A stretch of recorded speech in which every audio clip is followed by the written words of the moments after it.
Electrostatics का practice paper 11 discuss करेंगे आज, जो कि डाइपोल पर था, electric dipole.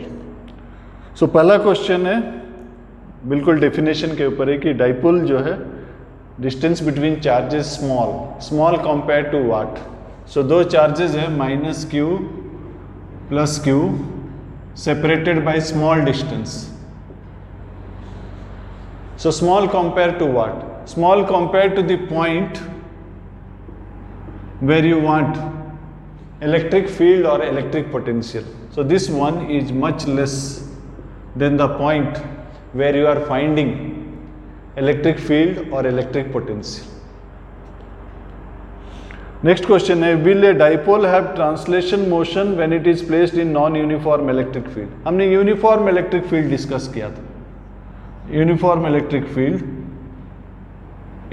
Electric field discuss किया था। सपोज फील्ड इस तरफ है, सो फोर्स का क्या फॉर्मूला है? Force is Q × E। Positive charge में अवे, पॉजिटिव चार्ज में in the direction of field, negative charge में opposite to field. So net force 0 था, लेकिन इस बार क्वेश्चन में दिया हुआ है कि नॉन यूनिफॉर्म, मतलब फील्ड यहां पर और यहां पर सेम नहीं है। सो यहां का फोर्स और यहां का फोर्स सेम नहीं है,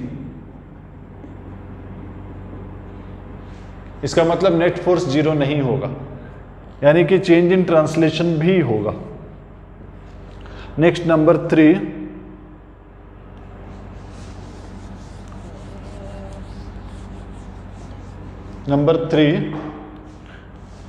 electric field at a distance r on the axial line.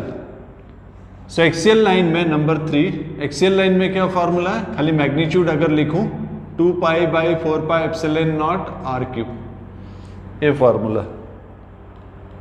सो आपको निकालना है परपेंडिकुलर इक्वेटोरियल लाइन में at a distance 2r। So equatorial line में फॉर्मूला P है बाई 4πε0, डिस्टेंस जो है 2r है, तो कितना हो गया ये? P/4πε0 r³ इंटू 2 का क्यूब 8। P/4πε0 r³ ये कितना होता है? E0/2। सो E प्राइम हो जाएगा E0/2, इसके जगह पर हम लिखें E0/2 और इधर एक 8 है, इंटू 8 यानी कि E0/16। ये नंबर 3 है। नंबर 4, मैक्सिमम टॉर्क चाहिए। टॉर्क का क्या फॉर्मूला है? P sin theta. और मैक्सिमम के लिए for maximum tau sin theta 1 होना चाहिए। सो टॉर्क जो है PE, टॉर्क मैक्सिमम। सो हमें क्वेश्चन में दिया है, नंबर 4 का क्वेश्चन में दिया हुआ है, चार्ज दिया हुआ है, चार्ज 2 × 10⁻⁻⁶, डिस्टेंस 3 सेंटीमीटर, मीटर में चेंज कर दीजिए, और इलेक्ट्रिक फील्ड दिया 2 × 10⁵, 2 × 10⁵। सो ये 3 × 6 × 2 12, या -1 रह गया, ये ऊपर चला जाएगा -3। सो टॉर्क क्या, टॉर्क का यूनिट क्या है? Force into perpendicular distance, newton metre. So ये है question number 4। Next question number 5।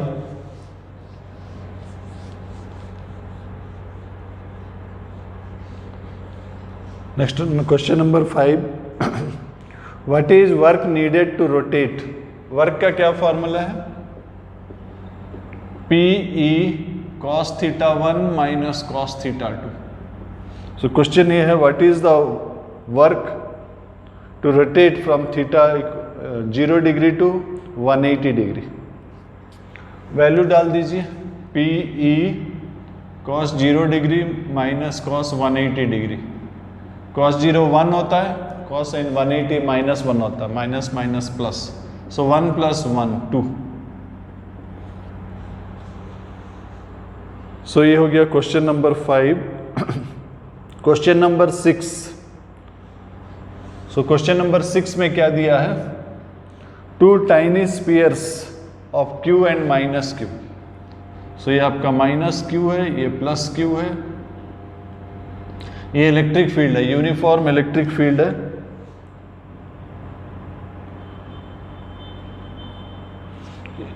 Angle theta है और यहां से छोड़ दिया, कितना समय में ये यहां से इक्विलिब्रियम पोजीशन तक आएगा।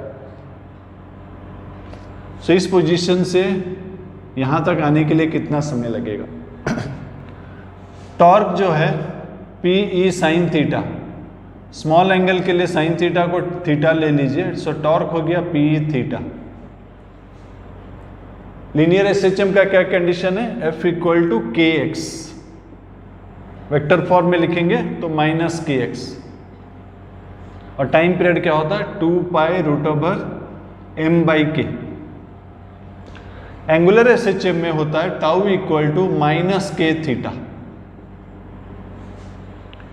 इसको हमने टर्न किया है कौन सा डायरेक्शन में, एंटी क्लॉकवाइज, और टॉर्क जो है उसको क्लॉकवाइज लाने का कोशिश कर रहा है। सो टॉर्क का डायरेक्शन ये है, सो वेक्टर फॉर्म में ये सेटिस्फाई कर रहा है।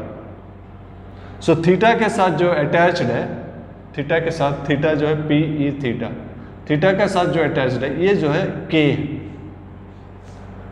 सो लीनियर एसएचएम में टाइम पीरियड होता है 2 pi root over m by k, angular SHM में मास की जगह में मोमेंट ऑफ इनर्शिया आ जाएगा और के रहेगा सेम। मोमेंट ऑफ इनर्शिया क्या होता है, लाइट रॉड है, रॉड के चलते मोमेंट ऑफ इनर्शिया 0 है, सिर्फ पार्टिकल के चलते कितना होगा mr स्क्वायर। सो ये r जो है l/2 है, so m into l/2 whole square, एक एक पार्टिकल का, 2 पार्टिकल है इंटू 2, सो कितना हो गया ml square by 2। So i की जगह में डाल दीजिए ml स्क्वायर बाय 2, ये टाइम निकल जाएगा। टाइम कितना निकला, i की जगह ml स्क्वायर बाई 2 डाल दीजिए, 2 pi root over ml square by 2p। So पूरा टाइम पीरियड का मतलब होता है ये इक्विलिब्रियम पोजीशन है, ये एंड पोजीशन है, एंड से मीन, मीन से अदर एंड, फिर वापस मीन, फिर अदर एंड, ये पूरा को एक ऑसिलेशन बोलते हैं। One complete to and fro motion जो है एक ऑसिलेशन होता है, लेकिन हमको सिर्फ एंड से मीन तक आना है, 1/4 ऑफ ऑसिलेशन। सो टाइम लगेगा t/4, ये t है, t/4, इसका 1/4 लगेगा, π/2 root over L square by 2p। ये है question number 6। Next question number 7 लेते हैं।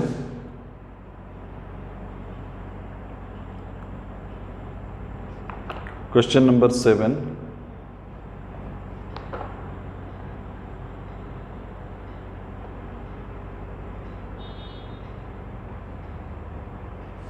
इसको चाहे तो और थोड़ा सिंप्लीफाई कर सकते हैं, P का वैल्यू डाल सकते हैं। P कितना होता है, चार्ज इंटू L, डाल दीजिए Q इंटू L, ऊपर में एक L कट जाएगा, एक L कट जाएगा, रह जाएगा ML, से नीचे में रह जाएगा 2QE। सो डाइपोल मूवमेंट क्या होता है, charge into distance. Next question लेते हैं।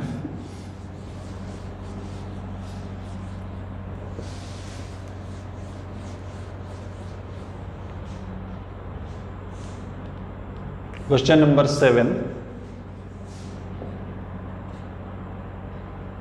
क्वेश्चन नंबर 7 कुछ इस तरह से, यहां पर माइनस Q है, फिर यहां प्लस Q है, फिर यहां एक प्लस Q, और एक पॉइंट है यहां पर P। इस पॉइंट पर आपको नेट इलेक्ट्रिक फील्ड निकालना है। क्या क्या डाटा दिया हुआ है, डिस्टेंस दिया गया है D, और इनका आपस का सेपरेशन ए दिया गया है, ये भी ए दिया गया है। सो इन 3 चार्जेस के लिए हमको इलेक्ट्रिक फील्ड निकालना है, अगर ऐसा कुछ कोई कंडीशंस नहीं रहता तो इलेक्ट्रिक फील्ड इंडिविजुअल तीनों के लिए अलग अलग निकालते और वेक्टर सम कर देते। ये जनरल प्रोसीजर है, तीनों के लिए अलग अलग निकालो, वेक्टर सम कर दो। लेकिन क्वेश्चन में क्या लिखा हुआ है, डी जो है बहुत ज्यादा है, ये दिया गया है। इसका मतलब ये माइनस और प्लस क्यू चार्ज जो है इसको हम डाइपोल ले सकते हैं, और डाइपोल के लिए ये इक्विटोरियल लाइन हो गया। इक्विटोरियल लाइन में minus Q plus Q dipole है, जिसका डाइपोल मूवमेंट नेगेटिव से पॉजिटिव चार्ज की तरफ होता है। और डाइपोल के लिए इक्विटोरियल लाइन में फील्ड जो है ऑपोजिट डायरेक्शन में होता है। कितना होता है, कितना होता है, P/4πε0 r क्यूब। सो यहाँ P जो है charge into distance, that is 2a³/4πε0, और डिस्टेंस जो है d दिया है d³। दूसरा ये जो चार्ज है ये बच गया, इसके चलते फील्ड वहां पर हो जाएगा, इसके चलते वहां पर फील्ड हो जाएगा। पॉइंट चार्ज है q/4πε0 distance square. So net field जो है वेक्टर सम हो जाएगा। क्या हो जाएगा, E1 square plus E2 square root over, ये दोनों 90 डिग्री में। पॉइंट चार्ज के लिए फील्ड अवे होगा, ये दोनों 90 डिग्री में है। सो नेट फील्ड इधर आ जाएगा। सो दोनों 90 डिग्री में है, E1 square plus E2 square. आप देख लीजिए दोनों में q/4πε0 d स्क्वायर कॉमन है, ले लीजिए q/4πε0 d स्क्वायर कॉमन है। तो अब यहाँ क्या बच गया, q/4πε0 d स्क्वायर आपने कॉमन ले लिया, तो यहाँ 2a रह गया, यहाँ 2a रह गया d। सो 2a का स्क्वायर 4a² d स्क्वायर, और यहाँ क्या रह गया 1। तो इसको और सिंप्लीफाई कर सकते हैं। d स्क्वायर एलसीएम ले लीजिए, बाहर आ जाएगा d³ 4a² plus d square. सो ये है क्वेश्चन नंबर 7, जहां पर बिकॉज ये दिया गया था d बहुत बड़ा है कंपेयर टू a, इसको हम डाइपोल लिए। ये जनरल अप्रोच नहीं है। जनरल अप्रोच जो है वो सुपरपोजिशन प्रिंसिपल है। 3 चार्जेस है, फील्ड निकालो, तीनों के लिए अलग अलग निकालो, वेक्टर एडिशन करो, ये सही तरीका। लेकिन यहाँ जो कंडीशन दिया है उसका एडवांटेज लेके हम आसानी से बना लिए। कंडीशन के वजह से ये जो -q प्लस q है ये डाइपोल बन जाता है, उस कंडीशन की वजह से। अदरवाइज तीनों के लिए अलग अलग निकालो और फील्ड निकालो। सो ये है question number 7।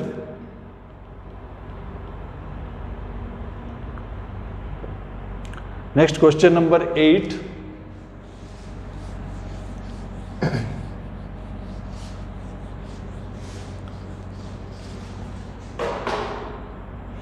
Two dipoles are placed at a distance r on axial line. So दो डाइपोल है, एक डाइपोल है -q प्लस q, ये डाइपोल है। सो डाइपोल का मतलब ये जो लेंथ है बहुत छोटा है compare to the distance. So ये जो डायग्राम है not to the scale, scale पर नहीं है, so don't go by the exact diagram, it's not to the scale. ये साइज जो है बहुत छोटा है, मतलब आप एक्चुअल डायग्राम कुछ ऐसा खींच सकते, ऐसा कुछ खींच सकते। तो ये छोटा है, मतलब हम इसको डाइपोल ले सकते हैं। सो क्वेश्चन में दिया हुआ है लार्ज डिस्टेंस में निकालना है, पहले पोटेंशियल एनर्जी निकालना है। इसके चलते यहाँ फील्ड कितना होगा, एक्सियल लाइन है, एक्सियल लाइन में फील्ड का फार्मूला है 2p/4πε0 r³। ये फील्ड का फार्मूला है। यहाँ पर इस रीजन में फील्ड इस तरफ होगा। और पोटेंशियल एनर्जी का क्या फार्मूला है, पोटेंशियल एनर्जी का क्या फार्मूला, -pe cos θ। इसका p, इसका p और इसका क्रिएट किया हुआ e। सो इसका p, इसका क्रिएट किया e और cos θ, इन दोनों के बीच में एंगल कितना है 0। cos 0 कितना होता है 0 डिग्री, cos 0 1 होता है। सो पोटेंशियल एनर्जी हो गया p -2p1p2/4πε0 r³।